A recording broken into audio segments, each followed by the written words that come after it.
Welcome, everyone. I'm excited to have you here today. We're about to explore the important topic of Tawaaf al Wada. This is the farewell circumambulation performed at the end of the pilgrimage.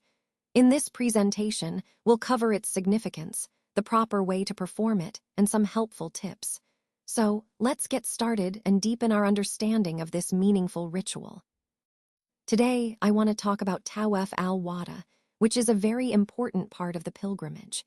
According to Ibn Abbas, the people were instructed to perform this specific tawaf of the Kaaba as their final act before leaving Mecca.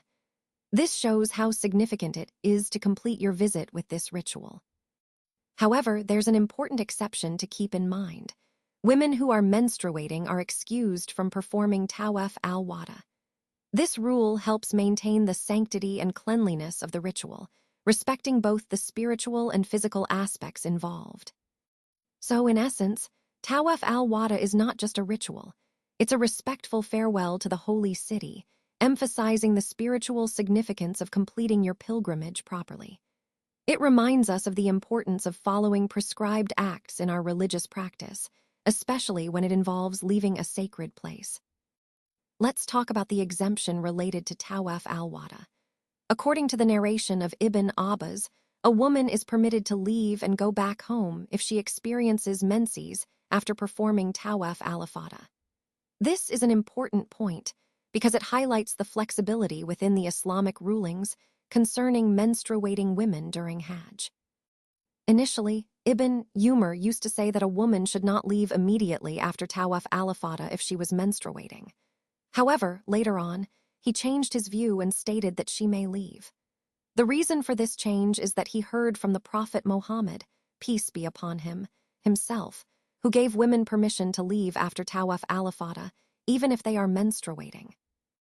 This narration, recorded in Sahih Bukhari, underscores the importance of following the Prophet's guidance, especially in matters of ease and exemption.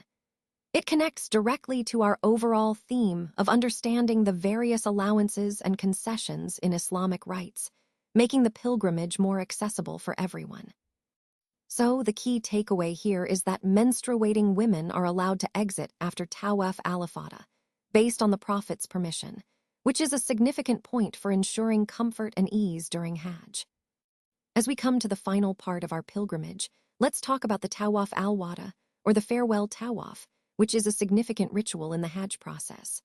According to the Hanafi school, if someone intends to leave Mecca, they should descend into the valley of Al-Muhasab, which is a flat area. From there, they enter Mecca again to perform the tawaf around the Kaaba. This tawaf is done 7 times and is known as Tawaaf al-Sadr or Whittle, meaning it's the farewell tawaf. It's important to remember that this should be the last time you associate with the house of Allah during your stay. Menstruating women are exempt from performing this tawaf, and similarly, people who reside in Mecca are also exempt from doing the farewell tawaf. After completing the tawaf, it's recommended to offer 2 rakas of prayer and then drink Zamzam water. These acts are part of leaving Mecca with blessings and gratitude. Next, you should move toward the door of the Kaaba. It's a beautiful moment to kiss the threshold of the door, showing reverence and respect. Then, proceed to the Multazam, which is the area between the stone and the door of the Kaaba. Place your chest against it, cling to the drapes for a moment, and make your supplications. This act symbolizes your humility and devotion before leaving this sacred site. Finally, after completing these rites, you return to your people, carrying the spiritual blessings of your Hajj.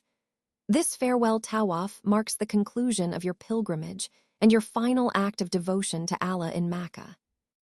Now, let's talk about Tawaaf al Wada, the farewell circumambulation, which is an important part of your pilgrimage. After completing the stoning on the 3rd day, which includes 4 days if you count the Eid, you should leave for Mecca without staying at Mina after that last stoning. It's recommended to stop at Muhasab and perform Dhuhr, Asr, Maghrib, and Isha prayers there. If you're unable to stop, praying Dhuhr before reaching Muhasab is still acceptable, and not stopping at the place is also valid. When you're about to leave Mecca, you perform the tawaf of farewell, followed by 2 rakas, which is a sunnah. This farewell tawaf is highly recommended and if you omit it, a sacrifice or an udhiya is due. If someone misses the 2 rakas but is nearby, they should return to offer them, even if it means repeating wudu. If you reach home and miss them, you should perform them there. No sacrifice is required in that case. This part of the farewell rituals reminds us of the importance of completing all recommended acts to ensure our pilgrimage is complete and accepted. It connects back to the overall theme of fulfilling our duties diligently and with sincerity. Now, let's talk about Tawaaf al Wada, the farewell circumambulation. When someone is about to leave Mecca, especially if they're returning home, performing this act is considered obligatory according to Shafi. It's actually seen as disobedience to Allah to leave without doing the farewell tawaf. If you're within 81 kilometers or 50 miles of Mecca, you must go back and perform it before leaving. But if you're farther than that, you're not obliged to return, though you do need to slaughter an animal as a form of atonement. The key point here is that the conditions and rituals of the farewell tawaf are the same as the regular obligatory tawaf. It's not only for those completing Hajj or Umrah, but for anyone leaving Mecca from a significant distance, regardless of whether they plan to return or not. After completing the farewell tawaf, it's recommended to pray 2 rakas, which are sunnah in our school. Then, stand at the spot between the black stone and the door of the Kaaba to make supplications. Finally, immediately prepare for departure. It's important not to delay or become involved in unrelated activities like shopping, paying debts, or visiting friends or the sick, because doing so would invalidate the farewell tawaf.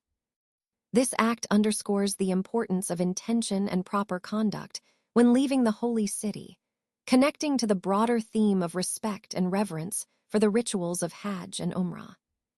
In this part of our discussion, we focus on the concept of Tawaaf al Wada, or the farewell circumambulation, which is an important ritual at the end of Hajj. According to Shafi, if someone's activity involves travel, such as preparing their baggage or buying provisions, things like tying up their luggage with a rope, it's considered permissible to do so during this time. For women who are on their monthly period, they are exempt from performing the farewell tawaf. They don't need to leave without it or perform any expiation like slaughtering. However, it is recommended for her to visit the mosque, supplicate at the door, and seek blessings, which is a commendable act even if not obligatory. Another key point is that after completing the Hajj, it's highly recommended to visit the tomb of the Prophet Muhammad, peace be upon him, in Medina. When entering his mosque, it's customary to start with the right foot and say a well-known supplication. In the name of Allah, praise be to Allah. O Allah, bless our liege Lord Muhammad, his folk and his companions, and give them peace. Finally, we should remember that these acts are not only about fulfilling rituals, but also about connecting spiritually, sending blessings, and seeking Allah's mercy as we conclude our sacred journey. As we come to the final rite in our discussion, let's talk about Tawaaf al Wada, or the farewell tawaf. According to the Hanbali school, when someone intends to leave and return to their home, they should perform this farewell tawaf before departing. It's important to do this after all other business has been completed, making it the last act of worship before leaving. If you're involved in trade or business, it's recommended to repeat the farewell tawaf, emphasizing its significance even in busy times. During the tawaf, you should pause at the multazam, which is the area between the corner and the door of the Kaaba. This is a special spot where many people make additional supplications and prayers. Feel free to add any personal dua or requests during this moment. Now, if someone leaves without performing the farewell tawaf and they are still nearby, they should return to complete it. But if they've gone far away, then they should offer a sacrificial animal as a form of expiation. It's also important to note that women who are menstruating or experiencing postnatal bleeding are excused from performing the farewell tawaf. However, it's still recommended for them to stand near the mosque and make dua, maintaining a spiritual connection even if they can't perform the physical act. This final act ties together the entire pilgrimage, reinforcing the importance of intention, devotion, and proper completion of rites before leaving.